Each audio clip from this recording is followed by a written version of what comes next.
ಈಗ ಏನು ಲೋಕಸಭಾ ಚುನಾವಣೆ ಹಿನ್ನೆಲೆಯಲ್ಲಿ ಉತ್ತರ ಆಗ್ತಾ ಇರುವಂಥದ್ದು ಮತ್ತೆ ಇದ್ರ ಜೊತೆಗೆ ಲೋಕಸಭಾ ಚುನಾವಣೆ ಆದಮೇಲೆ ಮುಖ್ಯಮಂತ್ರಿ ಬದಲಾವಣೆ ಆಗುವಂಥ ಸಾಧ್ಯತೆ ಕೂಡ ಹೆಚ್ಚಿದೆ. ಹೀಗಾಗಿ ಸಿದ್ದರಾಮಯ್ಯನವರೇ ಒಂದು ಪರ್ಯಾಯವಾಗಿ ಈ ಒಂದು ಏನು ಸಮಾವೇಶ ಮಾಡ್ತಾ ಇರೋ ಮಾತುಗಳು ಕೂಡ ಕೇಳಿ ಬರ್ತಾ ಇರುವಂಥದ್ದು. ಅದೆಲ್ಲ ಸುಳ್ಳು. ಸಿದ್ದರಾಮಯ್ಯನವರು ಯಾವುದೇ ಜಾತಿ ಸಂಘಟನೆ ಆಗಲಿ, ಯಾವುದೇ ಅಹಿಂದ ಸಂಘಟನೆ ಆಗಲಿ, ಮತ್ತೊಂದು ಸಂಘಟನೆ ಇಲ್ಲ.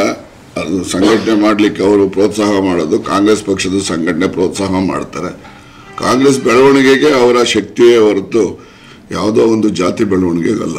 ಈಗ ಏನು ಲೋಕಸಭಾ ಚುನಾವಣೆ ಹಿನ್ನೆಲೆಯಲ್ಲಿ ಉತ್ತರ ಆಗ್ತಾ ಇರುವಂಥದ್ದು ಮತ್ತೆ ಇದ್ರ ಜೊತೆಗೆ ಲೋಕಸಭಾ ಚುನಾವಣೆ ಆದಮೇಲೆ ಮುಖ್ಯಮಂತ್ರಿ ಬದಲಾವಣೆ ಆಗುವಂಥ ಸಾಧ್ಯತೆ ಕೂಡ ಹೆಚ್ಚಿದೆ. ಹೀಗಾಗಿ ಸಿದ್ದರಾಮಯ್ಯನವರೇ ಒಂದು ಪರ್ಯಾಯವಾಗಿ ಈ ಒಂದು ಏನು ಸಮಾವೇಶ ಮಾಡ್ತಾ ಇರೋ ಮಾತುಗಳು ಕೂಡ ಕೇಳಿ ಬರ್ತಾ ಇರುವಂಥದ್ದು.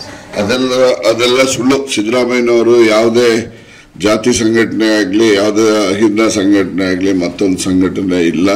ಅದು ಸಂಘಟನೆ ಮಾಡಲಿಕ್ಕೆ ಅವರು ಪ್ರೋತ್ಸಾಹ ಮಾಡೋದು ಕಾಂಗ್ರೆಸ್ ಪಕ್ಷದ ಸಂಘಟನೆ ಪ್ರೋತ್ಸಾಹ ಮಾಡ್ತಾರೆ. ಕಾಂಗ್ರೆಸ್ ಬೆಳವಣಿಗೆಗೆ ಅವರ ಶಕ್ತಿಯೇ ಹೊರತು ಯಾವುದೋ ಒಂದು ಜಾತಿ ಬೆಳವಣಿಗೆಗಲ್ಲ.